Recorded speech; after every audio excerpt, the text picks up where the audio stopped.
ci ñàkk bi ñu ñàkk suñu xalif Serigne Mouhamadou Makhtar Lahi di ñaan yàlla seddal suuf ci kawam yokk ko leer waaye nag ki nga xam ne moo ko wuutu ci communauté Layène bi muy Serigne Mouhamadou Lamine Lahi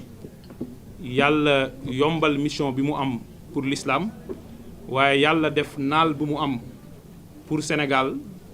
ak pour communauté Layène yàlla yombal lépp yàlla yokk ko yàlla taxawu ko waaye nag yàlla yokk ko kàttan wér-gu-yaram te guddal fanam. bu loolu weesoo nag man bi ma déggee Jean Michel dama ne kii moom bu ko taas jàppee moom dootu ko defati di wax ni nag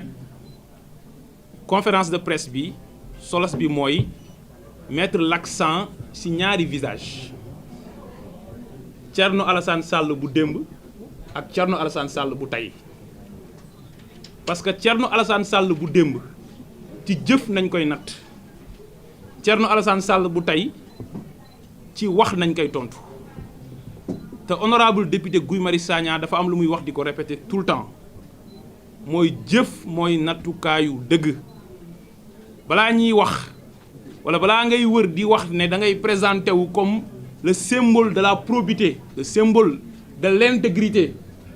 balaa ngay wax ne da ngay incarner les valeurs parce que dans le point de presse on va parler de valeurs li ñu war a xool mooy yow bi ñu la dénkee parce que tu as été aux affaires Jean-Michel l'a dit pendant 5 ans et 5 ans c'est l'équivalent d'un mandat présidentiel ba nga nekkee aux affaires lan nga def il faut que ñu natt ko pour xool ba xam valeurs yi ngay woote tey est-ce que méngoo na mooy le président Ousmane Sonko yàgg a wax le rapport entre le discours et le parcours li ngay wax est-ce que méngoo na ak li ngay jëf c'est extrêmement important kon dinaa ñëw nag ci Thierno Alassane Sall ban rôle la amoon ci pétrole u Sénégal bi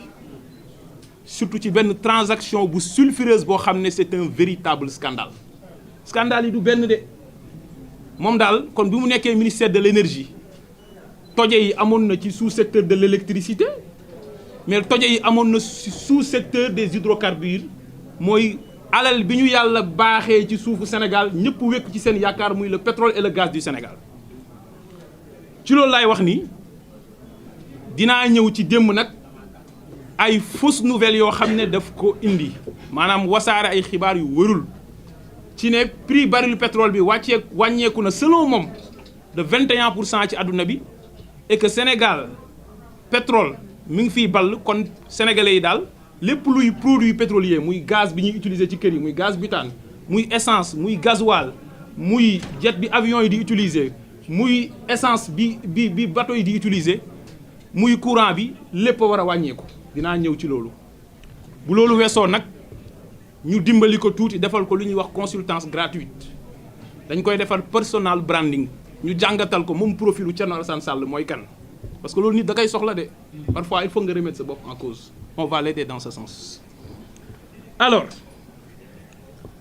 yéen a ngi fàttaliku ne bi fii le président Abdoulaye Wade nekkee ci veillu élection présidentielle 2019 au mois de janvier dañu signé ay contrat ci pétrole Sénégal jox ko Petrotim muy Kayar offshore profond ak Saint-Louis offshore profond waaye ci jamono jooju amul woon lu ñuy wax décret d'approbation mooy décret biy dëggal contrat bi pour ñu mën a tàmbali liggéey bi te loolu bu amul en réalité amuloo dara yàlla def balaa décret bi ñu koy signé président Abdoulaye Wade daanu président Macky Sall falu contrat boobu nag Macky Sall daal di ko jël signé ko nonobstant le fait que saisiroon na IGE avant rapport IGE di ñëw mu signé ko parce que rakkam moo dugg ci pétrole bi Petrotim daal di am ñaari bloc Kayar offshore profond ak Saint-Louis offshore profond ça c'est un rappel historique bloc yooyu nag Petrotim daal di ko cédé ku ñuy wax Timis Corporation Timis Corporation nag Frank Timis moo ko moom te moom Petrotim gannaaw loolu nag mu am benn opérateur bu ñuy wax Cosmos nga xam ne junior la pétrole dafa am ay entreprise ndaw am ñoo xam ne ay junior la am ñoo xam ne ay major nañ bi Cosmos duggee daal di détenir 60%, Timis Corporation détenir 30%, Petrosen détenir 10% des parts. Retenez bien, 60 pour Cosmos, 30 pour Timis et 10% pour Petrosen qui représente l'État du Sénégal. Alors bi ñu avancé en 2016 ginnaaw bi Cosmos découvrir gaz ci sudu Mauritanie mu xam ne dina am Sénégal mu ñëw gën a yëngatu Cosmos boobu nag am ku ko jege muy BP daal di nag rapproché wu daal di ne dafa bëgg a dugg ci gazu Sénégal. BP nekk entreprise bu ñu xam ci pétrole BP nag war a jënd 60% ci part yi pour nekk l'opérateur BP bëgg a jënd 30% yi dese woon Timis ak 30% yi dese Cosmos am ci 60% yi mu am benn xaaju paaru Cosmos. ñu gis ne nag le même ministre de l'énergie buy Thierno Alassane Sall parce que Jean-Michel wax na ko def na 2 ans ci bopp ministère de l'énergie 2 ans li ci xaj bëri na de bi Cosmos bëggee jaay BP Thierno Alassane Sall dafa gaaw daal di ko approuvé waaye bi Timis bëggee jaay BP Thierno Alassane Sall ne dee lu ci am ba loolu bokk na ci motif yi tax mu démissionné au-delà du contrat de Total xañ ma Samba ci même condition yi ne Mademba warul am dinañ wax lu tax mu xañ ma Samba bëgg a jox Mademba ci Mademba laay taxaw xañ boobu mu jox BP wala mu accepté ci condition yoo xam waru ko woon accepté wee noonu moo tax ba mujj gi Timis session daal di jàll te boobu tamit waru woon jàll. lan moo xew li xew mooy secteur pétrolier dafa am code bi nga xam ne moo ko régir ñu wax le code pétrolier. ci jamono jooju nag c'est le code pétrolier de 1998 qui était en vigueur aujourd'hui c'est le code pétrolier de 2019 qui est en vigueur donte contrat yi ñu signé sous l'emprise de l'ancien code day continuer di daw ci code boobu noonu en vertu de la stabilisation des clauses mais loolu mën nañ ci bañ a dugg ñu gis ne nag code boobu dafa am lu mu wax dama ko indiwaale parce que man li Jean-Michel wax laa gëm man texte laa gëm man loolu moo ma yàq man texte moo ma yàq man texte laa gëm damay ñëw ci article 56 bu code pétrolier bu 1998 les titres miniers d'hydrocarbures les conventions ou les contrats de service sont cessibles et transmissibles sous réserve de l'autorisation préalable à des personnes disposant de capacités techniques et financières pour mener à bien les opérations pétrolières. mu ne ku ñu jox titre pétrole mën nga ko céder waaye nag ñaari condition la wax ki ngay céder na am capacité technique et financière waaye nag dafa am koo xam ne moom mooy def autorisation préalable mooy le ministre en charge des hydrocarbures ministre bi kan la du ngeen ko dem wëri Thierno Alassane Sall la. alors ñu xool lan la Thierno def ñu gis ni bi gars yi biggee céder dañoo utiliser benn montage bu xaw a complexe mooy une cession indirecte cession indirecte mooy lan. au lieu Cosmos jël jaay BP directement Cosmos dafa créer benn entreprise bu ñuy tuddee Normandie Venture entreprise boobu daal di transformé wu nekkaat beneen entreprise tuddee ko Cosmos BP Sénégal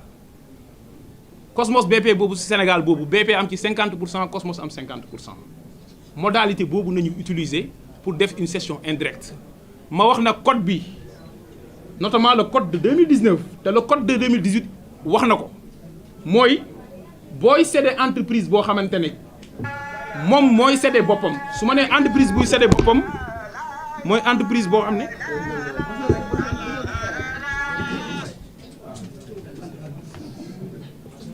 donc ngeen baal ñu pour wax ne booy céder entreprise boo xam ni moom boppam lay céder maanaam moom moo am contrôle entreprise bi muy céder. c'est pas subordonné à l'autorisation du ministre da nga koy informer rek waaye nag su fekkee entreprise boobu keneen na ci am contrôle te en l'occurrence BP am na ci contrôle boobu nag dañu jàpp ne yaa ngi jox paari keneen ñu gis ni nag Thierno Alassane Sall daal di ñëw signé donc war nañ ko laaj du tax mu approuvé opération boobu opération boobu nag mu approuvé damay wax ni ñëpp xam nañ ne BP am na capacité technique et financière waaye conditions yi ñu ko approuvé mooy wane ne deful woon li premier ministre wax les due diligence mooy saytu est-ce que lii baax na bu ngeen demee ci droit des biens dafa am nit boo amee bien boo munti am muy immeuble un bien immeuble wala muy bien meuble comme oto bi ngay am c'est un meuble corporel wala nga am droit ci benn société c'est un meuble incorporel wala benn titre c'est un meuble incorporel dafa am ñetti actes yooyu def ci bien les actes d'administration les actes conservatoires ak les actes de disposition acte d'administration mooy bien bi yaa ngi koy utiliser par exemple am nga titre minier d'hydrocarbures ngay exploiter sa pétrole ça c'est un acte d'administration am nga sa kër nga utiliser ko pour dëgg ci usus loolu c'est un acte d'administration ñaareelu acte mooy acte conservatoire mooy ngay def dara pour sauvegarder bien bi acte conservatoire nag laay wax ni boo amee titre minier nga def demande de renouvellement c'est un acte conservatoire waaye acte bi ëpp solo te mu gën a grave li ñuy wax gravité mooy lu rëy ci bien mooy les actes de disposition acte de disposition mooy yaa ngi aliéner les droits sur tout ou partie du bien supposons nga jaay kër gi supposons titre minier bi nga bëgg ko jaay loolu moo tax boo demee ci code pétrolier boo demee ci code minier lépp luy titre minier moo xam ci pétrole la moo xam ci gaz la moo xam ci zircon la moo xam ci fer la ku ñu ko munti jox soo ko bëggee aliéné maanaam nga bëgg cee def un acte de disposition maanaam nga bëgg ko jaay nga bëgg a céder titre bi c'est subordonné à l'autorisation préalable du ministre parce que acte bu grave ngay poser si ñun suñu biens yi nga xam ne ñoo ko moom muy suñu ressources naturelles qui appartiennent au peuple kon ministre boobu nga xam ne ci jamono jooju benn nit lay nekk ci bureau di défendre intérêt Sénégal dafa war a tenir compte que acte bi c'est grave kon balaa may def sama lettre d'approbation dama war a xool est-ce que lii baax na pour intérêt Sénégal loolu nañ gis ne nag Thierno Alassane Sall sàmm ko lu tax ma ne sàmm ko mooy Thierno Alassane Sall fexe na ba Sénégal perte ay milliards fi mu toll nii ci pétrole bi ak ci gaz bi fii ba 2045 waaye fexe na ba ay nit ñeneen am ay 1400 milliards ak ay 6000 milliards ci pétrole du Sénégal et on va le démontrer chiffre à l'appui mooy bi Cosmos di jaay BP parce que bu autorisé woon du jaay du am waaw parce que nag cin bënnul fëqul fan la yax di jaar léegi nag Thierno Alassane Sall bi mu approuvé loolu BP daf ne kon approuvé nga Cosmos daf ne kon approuvé nga BP di nga ma fay 162 millions de dollars mooy 81 milliards au moins au comptant léegi nga ma koy fay teew mi teew ne leen benn ñaareel bi Cosmos ne BP ci phase exploration bi mooy bu ñuy continuer di gëstu pétrole bi ak ci phase de développement bi da nga may porter samay dépenses à hauteur de 754 millions de dollars muy 377 milliards maanaam li ma waroon dépenser ci toll ci 377 milliards yaa koy dépenser yamuñu foofu Cosmos ne BP bu ñu tàmbalee exploiter ba muy jeex fii ba 2045 bii ñu jëm di nga ma fay ay redevances ay royalties yoo xam ne valeur u 2 milliards de dollars la maanaam lu ëpp 1000 milliards loolu bu ngeen ko calculer mi ngi toll ci 1458 milliards yoo xam ne moom la Cosmos gagné ci opération boobu waaw léegi ki moom pétrole bi moom lan la gagné te ki ko doon défendre mooy Thierno Alassane Sall ki moom pétrole bi mooy Sénégal 0 franc amu ko ci opération boobu lu tax amul 0 franc mooy Thierno Alassane Sall boobu moom ak ministre des finances jamono jooju muy Amadou Ba dama ni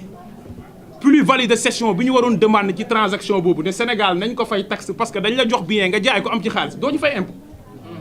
jéemuñu ko recouvrer dañ leen bàyyi ñu dem seen yoon muy benn ñaareel bi Sénégal am na droit de préemption parce que Petrosen am na part ci biir balaa ngay jaay BP bi bokkul ki nekk ci biir bu bëggee jënd moom ngay jaay loolu mooy droit de préemption priorité boobu ñu am su fekkente ne da nga ci renoncer yow état bu la neexee nga laaj ci ay droit bu la neexee nga laaj ci xaalis Thierno Alassane Sall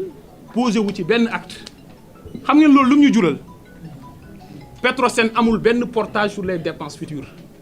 maanaam moom daal mooy supporter boppam dépense loolu moo tax Petrosen bi ngeen gis ci phase de développement bi am na ay dépenses yoo xam ne dafa jël bor yu dul jeex lu toll ci 1 milliard de dollars 800 millions de dollars loo xam ne ci ay dépenses la ak 200 millions yoo xamante ne ci ay bor la ay intérêt ay commission te Thierno Alassane Sall moo tax yamuñu foofu moom moo tax ba Petrosen fii ba 2045 li muy gagné du ëpp 800 millions de dollars maanaam 400 milliards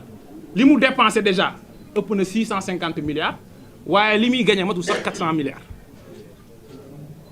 ci ñeneen ñi ñu ngi am 1458 milliards Thierno Alassane Sall moo def lii ci pétrole Sénégal chiffre à l'appui. Chiffre à l'appui. J'ai cité le code et j'ai cité les faits man li may wax rek le textuel et le factuel texte yi faits yi day yombal waxtaan de day yombal waxtaan moo tax du ñëw débat ak booy bi indil texte yeeg faits yi rek du ñëw de du mus a ñëw parce que miinul texte te du foowee fee léegi nag bi loolu amee Franck Timis daal di tëb daal di ne man sama 30% yi maa ngi la ko bëgg a jaay yow BP nga ne ma 88 millions de dollars nga may fay du ma ko def ñu woote seen réunion primature li may wax ni Franck moom Thierno Alassane Sall moo ko bind ci livre am protocole de l'Élysée dem leen ngeen lire ko mu ni Franck Timis ne leen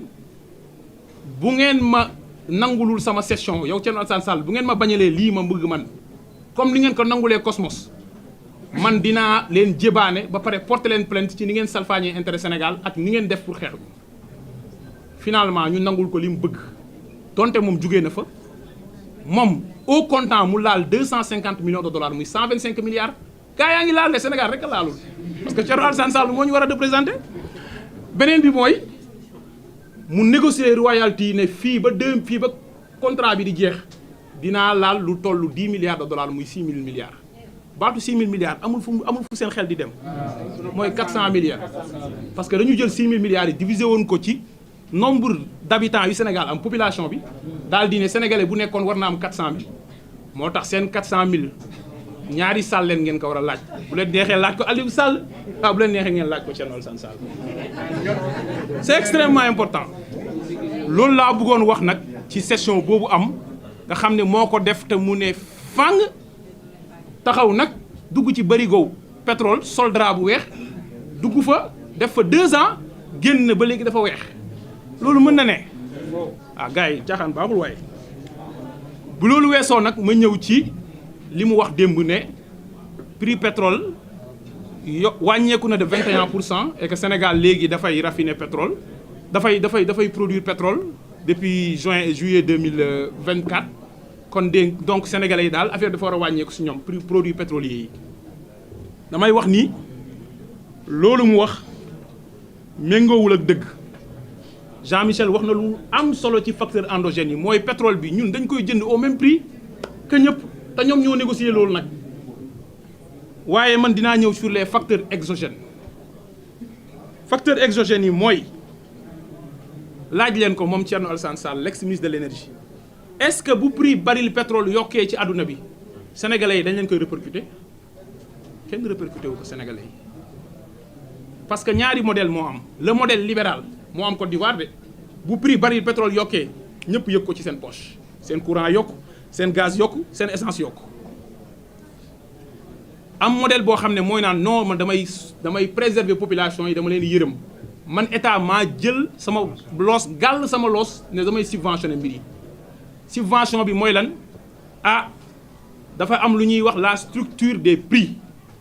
mooy mbir mi de bu ñu xoolee dépense yi nga xam ne moom la ñu war a def pour jox la courant pour joxe gaz butane pour joxe essence nangam la prix bi war a mun jar régulateur bi muy CRSE daal di ñëw ne lii lay jar lii sénégalais mënuñu ko fay de ñu ne dañu bëgg mu jar 117 francs le kilowattheure état bi ne maa koy supporter man maay compenser lu ñuy wax le mécanisme de la compensation tarifaire loolu nag mécanisme boobu noonu moo tax ba état du Sénégal année bii ñu nekk li muy génnee at bi weesu li mu génnee supporter ko ci subvention ci énergie ëpp na 750 milliards loolu nag li ñuy permettre mooy bu prix baril bi wàññeekoo non du ñu naan Sénégal la ñuy wàññi li ci ëpp mooy dañuy jël bu wàññeekoo xaalis boobu ñi war ko am ñu am ko ci économie dañu koy denc ci benn fonds de précaution bu ko defee bu prix bi yokkee ñu mun faire face au choc mécanisme de régulation boobu la Sénégal am waa jii woote yërmande ak valeur nee na nañu appliquer modèle boo xam ne bis bu ñu ko appliquer bis bu pétrole jugee ci sénégalais yi ngeen jàpp seen bopp kooku amul valeur parce que amul yërmande ci askanam. deuxième mbir mi mooy moom ni muy waxee mooy li Jean-Michel wax da ngay xam ne c'est vraiment de l'inculture et de l'incurie amul xam-xam ancien ministre de l'énergie ngay taxaw ne gouvernement bi moo war a wàññi prix courant moo war a wàññi prix essence non c'est pas le gouvernement il y a un régulateur indépendant qu'on appelle le CRSE la CRSE c'est la commission de régulation du secteur de l'énergie damay wax ne CRSE boobu nag dinaa ñëw ci wax nan lay liggéeyee ma dem xëcc waa texte yi ñëw teg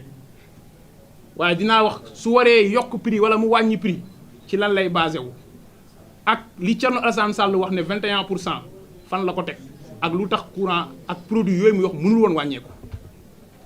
li ci jiitu mooy CRSE loi bi ko régir mooy la loi numéro 2021-32 du 9 juillet 2021 portant création, organisation et fixant les attributions de la CRSE.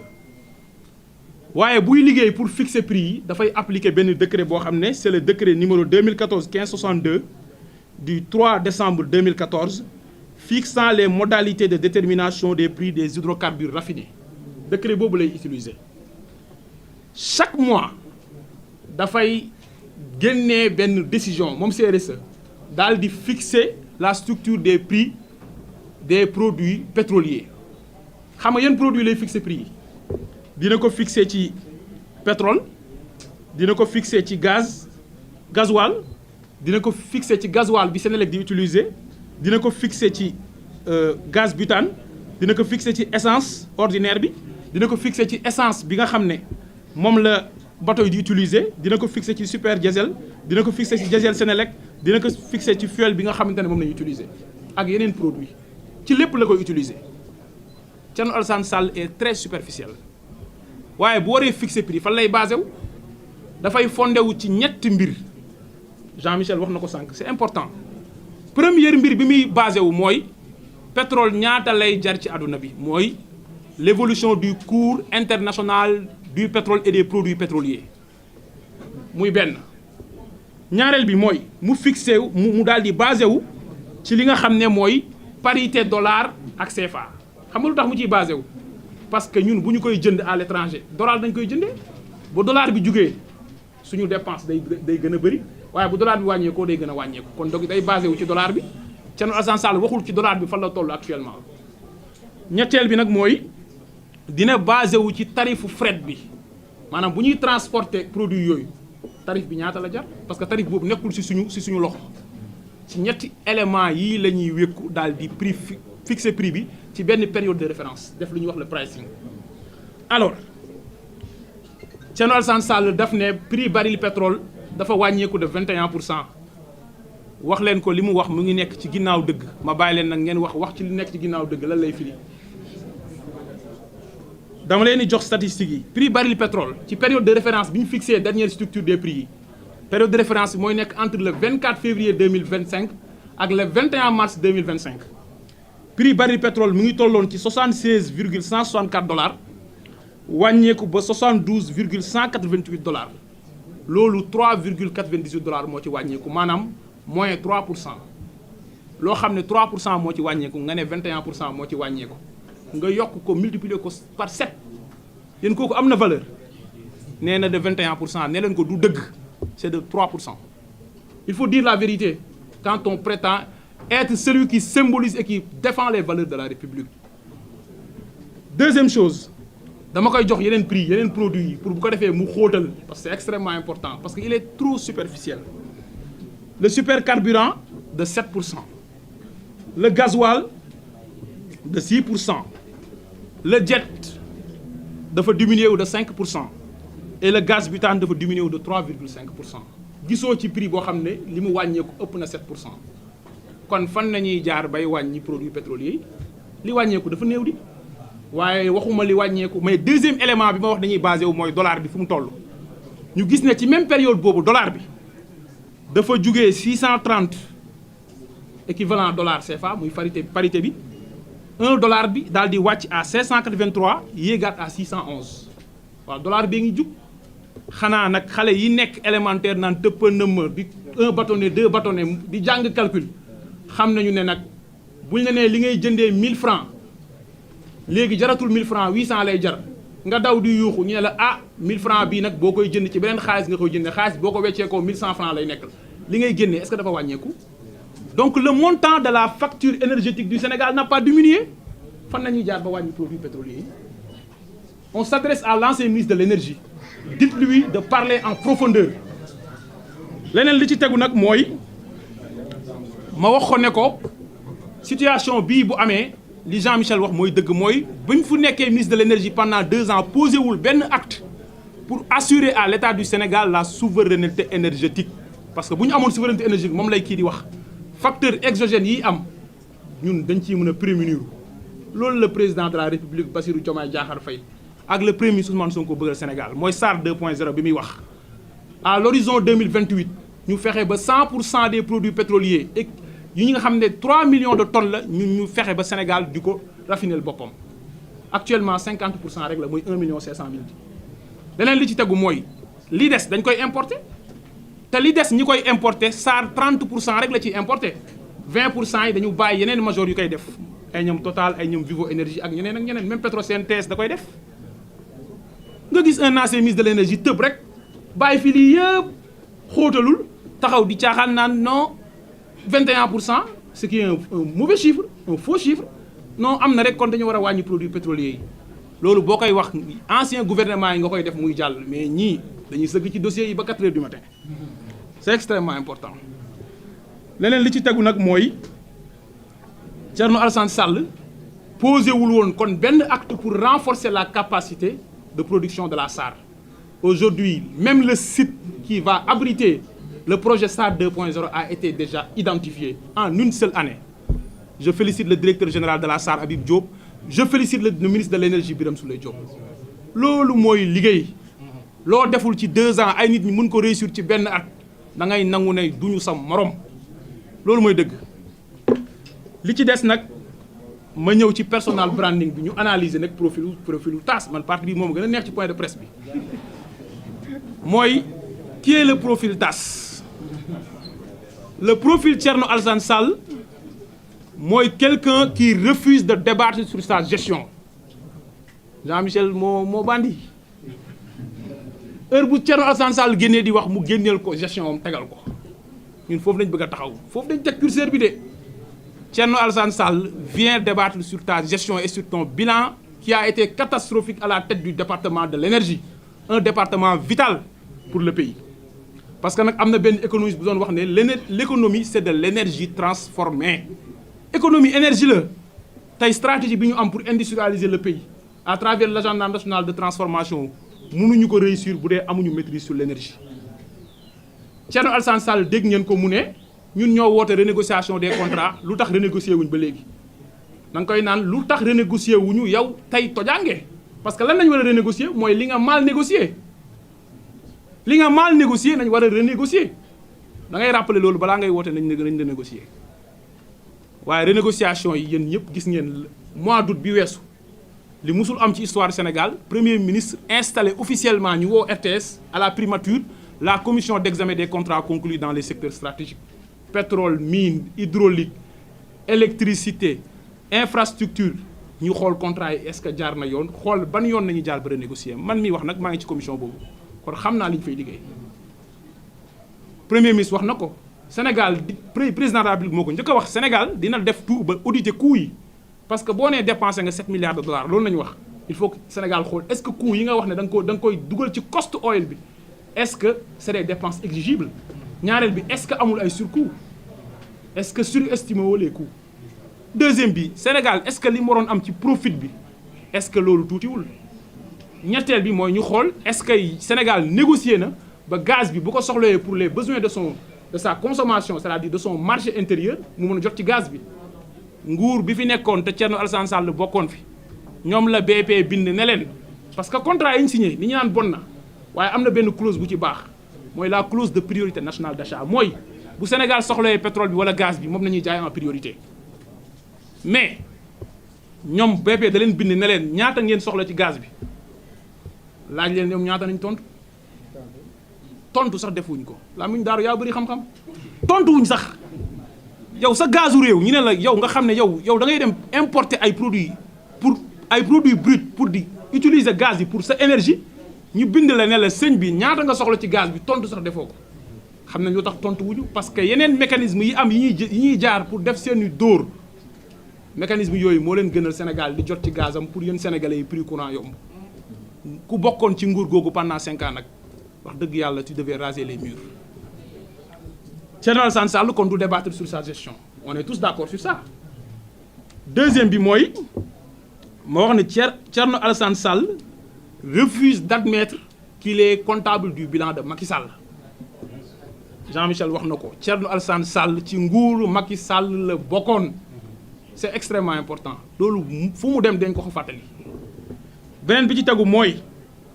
Thierno Alassane Sall est complice de la malgouvernance de Macky Sall bi nga xam ne wax naa ko moo sacrifié intérêt génération future yi fii ba 2045 kon il est complice.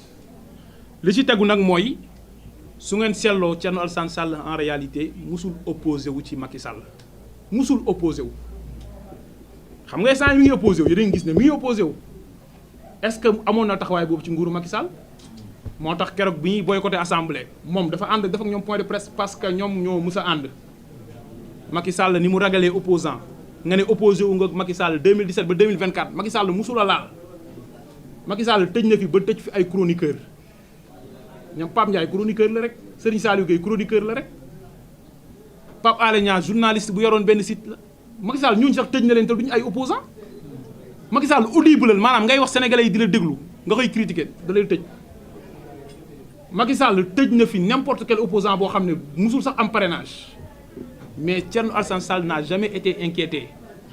dëkk bi bu guddi jotee ñëppay tëdd mais kenn du nelaw Thierno Alassane Sall ne s'est jamais opposé à Macky Sall c'est ça la vérité. ma wax nag ni kon Thierno Alassane Sall opposition bi mu nekk ñu ngi ko siy ñaanal bon courage waaye stratégie bii mu teg nag wax dëgg yàlla c'est pas une stratégie boo xam ne c'est bien mûri parce que lan moo tax muy bërti temps yi yëpp ñaar la ah bi ci jiitu mooy détourner l'attention des Sénégalais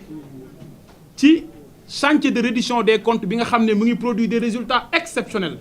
par le pour judiciaire financier ci quelques semaines ñu mën a recouvrer 15 milliards 300 nit nga traduire leen loolu dafa mës a am ci histoire du Sénégal parce que ñi mu àndoon ak nañu tëj am na koo fi tudd sànq Farba ah boo àndoon ak Farba ñu tëj Farba kay di nga tiit di nga fexe kay yow jéem a divertir les Sénégalais li nga wax dinañ la ci tontu waaye doo divertir Sénégalais yi loolu moom di nga ko xam. beneen stratégie bi mooy dafa jàpp ne actuellement espace d'opposition bi dafa libre il faut que moom mu ñëw exister parce que kan moo njëkkoon a ñëw nenu baxal dem réciter Cap Manuel ñu jox ko épreuve Bakel nenu baxal génn gars yi génn tontu nenu baxal pousse à côté kenn déggatu ko il est intelligent nag na dem toppatooy affaire am c'est bien après kan moo ñëwaat borom balcon bi bi ñu ko rajee ci mairie de Dakar kenn déggatu ko léegi nag moom mu ne espace bi libre na xaaral ma ñëw pour nekk l'alter ego de Ousmane Sonko mais alter ego da ngay am étoffe bi am talent bi te am parcours bi te ñett yooyu amoo ci benn amuloo parcours bu sell amuloo étoffe bi amuloo talent bi kon mënoo opposé waa Ousmane Sonko du la tontu de kii moo lay woo débat ñëwal nga tontu ko bien répondre beneen bi ci tegu mooy Thierno Alassane Sall mii bu ngeen xoolee xam ne sérieux wul mooy booy woote valeur Sénégal moo la war a gënal sa bopp Ousmane Sonko dañ ko tere nekk candidat mu ne Bassirou Diomaye Faye jugal loolu mooy Sénégal moo la gënal sa jëm mais Thierno Alassane Sall mooy incarner le summum du nombrilisme et de l'arrogance dinaa ko démontrer fait yi rek Thierno Alassane Sall bi mu génnee 2017 ci nguuru Macky Sall 2019 amul parrainage avant muy ñàkk parrainage dañ ko ne yow boo nekkul candidat koy soutenir mu ne Ousmane Sonko après amul parrainage soutenirul Ousmane Sonko waaye li ci pire mooy soutenirul benn candidat c'est-à-dire moom yoonam newu ci bu fi Macky Sall jógee il s'en fout mais moom moo war a nekk ñi ko xam ñëpp xam nañ ne ku bëgg a allié ak moom lu mu lay wax mooy man fas yéene naa allié waaye maa jiitu moo tax même local 2022 liste boppam la demee ci local quoi local nga xam ne gox yëpp foroo fa Pastef sax day dem en alliance PS sax day dem en alliance PDS sax dana dem en alliance local foroo ci gox yëpp local sax moom day demal boppam parce que mënut a topp ci ginnaaw kenn législative 2022 ñëw na ay ñoom docteur Abdourahmane Diouf kàngam yooyu jeunes yu brillantes yu mel ni Maram Soda Ndiaye ñeneen ak ñeneen topp ci ginnaawam mu dem moom moo war a jiitu par force gis ngeen ko ba léegi lu nekk par force lu mu bokk moo koy jiite sinon moom lu bokk loolu nag pour man ci kay ku koy def amuloo valeur ma daaneel ci ne nag ah Thierno Alassane Sall dafa plafonné 2017 le président Ousmane Sonko mooy première participation à une élection année boobu la Thierno Alassane Sall génn te Thierno Alassane Sall moo ko ëppoon tur parce que nekkoon na ministre ba pare musoon na politique jiite ay cadre kon am na réseau am na moyen ak leneen ak leneen surtout ñoom ni ñuy doxalee waaye ñu gis ne Ousmane Sonko 2017 plus fort reste la jàllee 2019 15%, 2022 locomotive coalition Yewwi bañ gagné les grandes villes législative 2022 moo tax ba ñuy waaj am cohabitation à l'Assemblée 80 députés pour l'opposition présidentielle 2019 mu joxoñ benn nit kooku am 54% dès le premier tour 2017 boobu ba léegi Thierno Alassane Sall mënut a romb plus fort reste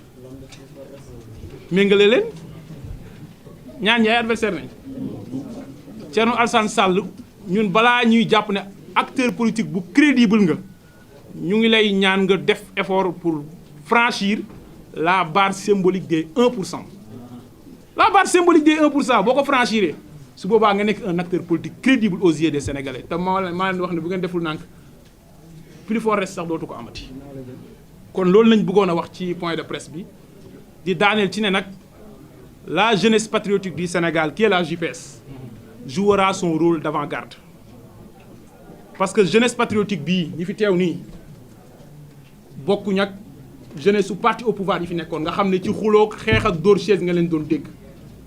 ñii ce sont des jeunes responsables mais des jeunes responsabilisés ñoom ñëpp ils sont à la tête de secteurs stratégiques ñii ñu ngi présidence ñii ñu ngi ci direction yi ñii ñu ngi ci assemblée nationale 15 jeunes à l'assemblée nationale ñii ñu ngi ci poste de président de conseil yi kon bu ñu woowee ci def ay résultats dinañ ko def ba mu mat sëkk te kii symbole la ci mu ngi toj àll bi di taal rek waxuma pour tagg sam bopp je donne un exemple parce que sénégalais boo génnee di wax di nga wax li ngay def pour la première fois de l'histoire du Sénégal suñu or fii nañu koy raffiner au Sénégal la raffinerie nationale d'or. Pour la première fois de l'histoire du Sénégal le comptoir national d'or du Sénégal sera installé. On a déjà signé la convention avec le FONSIS mooy or bi dootul demati bitim réew sénégalais yi ñoo ko gën a soxla waa bitim réew balaa muy génn na ci Sénégal jël mu soxla ba pare bu ñu woowee ci chantier résultat dinañ ko def waaye nag suñu rôle d'avant-garde dinañ ko def ku génn pour manipuler midi 5 ñu génn tontu wa leeral sénégalais yi si ñaari terrain yooyu nañu fas yéene taxaw ñun waa JPS loolu lañ bëggoon wax di jégalu kàddu yu guddi yi di leen sant di leen gërëm wasalaamaaleykum wa rahmatullah